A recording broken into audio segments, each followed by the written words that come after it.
নমস্কার বন্ধুরা, রত্নার হেসেলে আপনাদের সবাইকে স্বাগত। আপনারা কেমন আছেন? আশা করি সবাই ভালো আছেন। আমি তো ভালোই আছি। ভালো আছি বলেই আজকে আপনাদের সামনে একটা নতুন ডিশ নিয়ে এসেছি।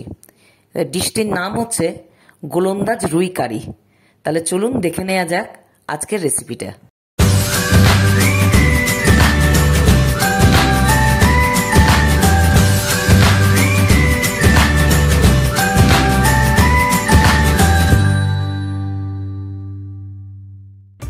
আমি 6 পিস রুই মাছ নিয়ে নিয়েছি।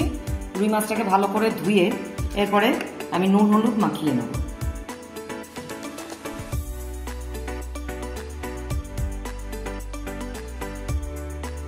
নুন হলুদ মাখিয়ে মিনিট 5 রেখে দেব।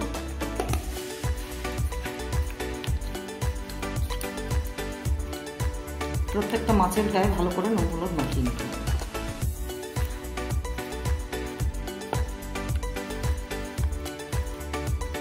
এবার এইভাবে খানিকক্ষণ রেখে দেব। প্রথমে কড়াইতে তেল দিয়ে দেবো।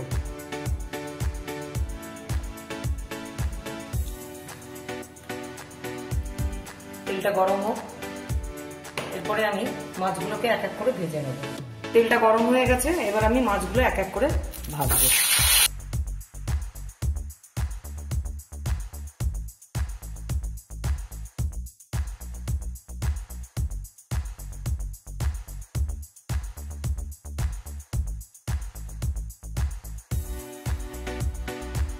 মশলাটা এবারে উল্টে দেবো। ভাজা হয়ে গেছে, এবার উল্টো দিকে মশলা ভেজে নেব। খুব বেশি কড়া করে মাছটা ভাজার দরকার নেই, তাহলে মাছের টেস্ট পাওয়া যাবে না।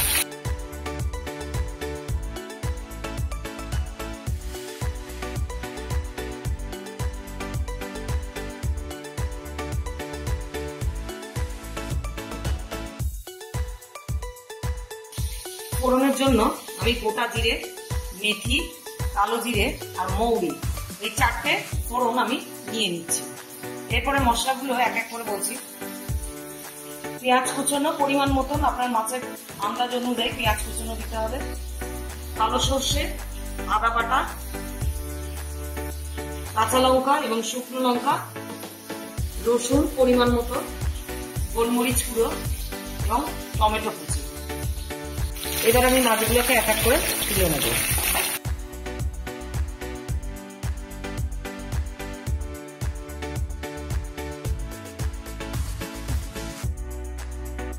আমি মশলাগুলোর একটা পেস্ট বানিয়ে নিয়েছি। কালো সর্ষে, জিরে, ধনে, হলুদ, রসুন, আদা, কাঁচা লঙ্কা, গোলমরিচ, শুকনো লঙ্কা দিয়ে একটা মিহি পেস্ট বানিয়ে নিয়েছি। এবারে গোটা জিরে, কালো জিরে, মেথি, মৌরি এই 4টে ফোড়ন মশলা আমি দিয়ে দিচ্ছি। মশলাটা যাতে পুড়ে না যায়, এরপরে দেব পরিমাণ মতন পেঁয়াজ কুচি।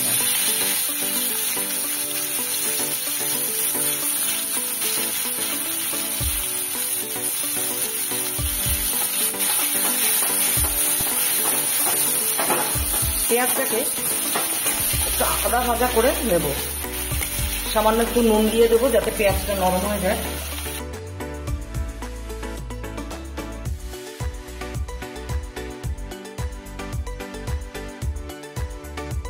পেঁয়াজের এই কাঁচা ভাবটা যাওয়া অবধি আমাকে একটু ভেজে নিতে হবে। লক্ষ্য রাখতে হবে যাতে পেঁয়াজটা পুড়ে না যায়। পেঁয়াজটা পুড়ে গেলেই পুরো তেতো হয়ে যাবে তরকারি, রান্নাটা।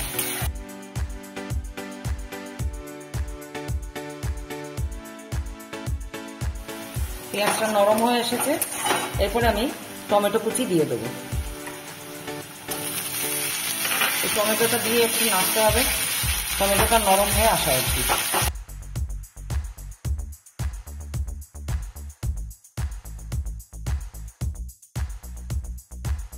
চাপা দিয়ে রাখলেই টমেটোটা নরম হয়ে যাবে।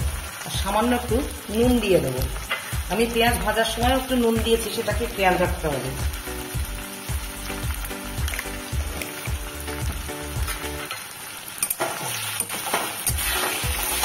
এরপরে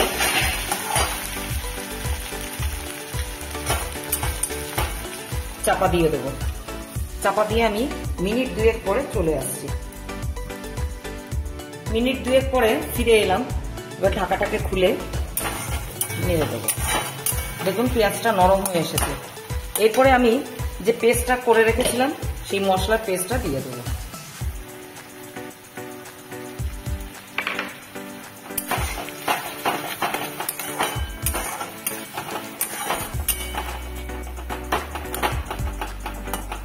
মশলাটা একটু ভালো করে কষিয়ে নিতে হবে।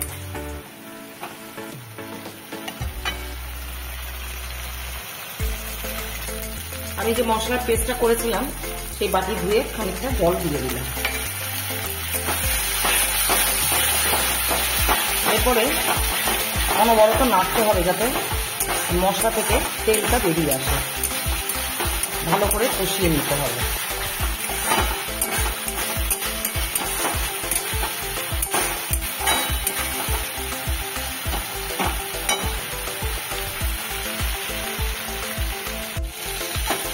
মশলাটা ভালো করে কষাতে হবে। দেখুন আমার প্রায় হয়ে এসেছে, তেলটা ছাড়তেও শুরু করেছে। আমি এই সময় 2 কাঁচা লঙ্কা চেরা দিয়ে দেব। ঝালটা আপনাদের নিজেদের পছন্দ অনুযায়ী দেবেন। আমরা যেহেতু ঝালটা কম খাই তার জন্য 2 কাঁচা লঙ্কা দিলাম। এছাড়া গোলমরিচ দেওয়া আছে, শুকনো লঙ্কা দেওয়া আছে, যার জন্য আমি কাঁচা লঙ্কার পরিমাণটা কম দিলাম। দেখুন মশলা থেকে তেল ছেড়েছে। এরপর আমি পরিমাণ মতন জল দিয়ে দেবো।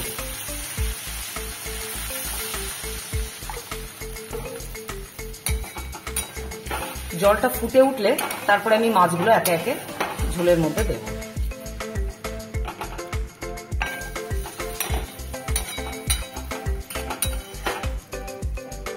ঝোলটা ফুটে ওঠা অবধি আমাকে অপেক্ষা করতে হবে। দেখুন ঝোলটা ফুটে উঠেছে। এরপর আমি এক এক করে মাছগুলোকে ঝোলের মধ্যে দেব।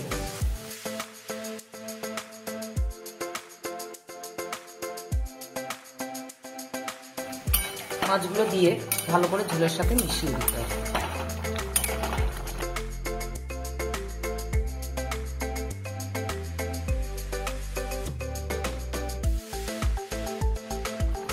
এরপর আমি ঝোলটা ফুটে উঠেছে, নুনটা পরিমাণ মতন দিয়ে দেবো।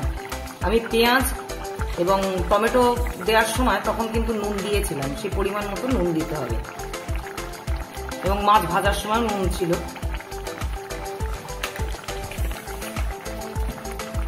আর সামান্য একটু চিনি দেব এই নুনের ব্যালেন্সটা হওয়ার জন্য, সামান্য, যাতে টেস্টটাও আসে।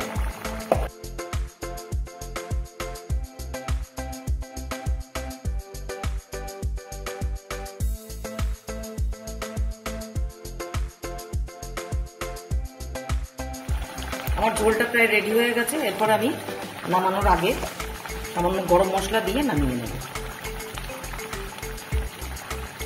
গরম মশলা বেশি দেবেন না এবং গরম মশলা দিয়ে ফোটানো যাবে না। আমি গরম মশলা দিয়ে অন্তত মিনিট 2 চাপা দিয়ে রেখে দেবো।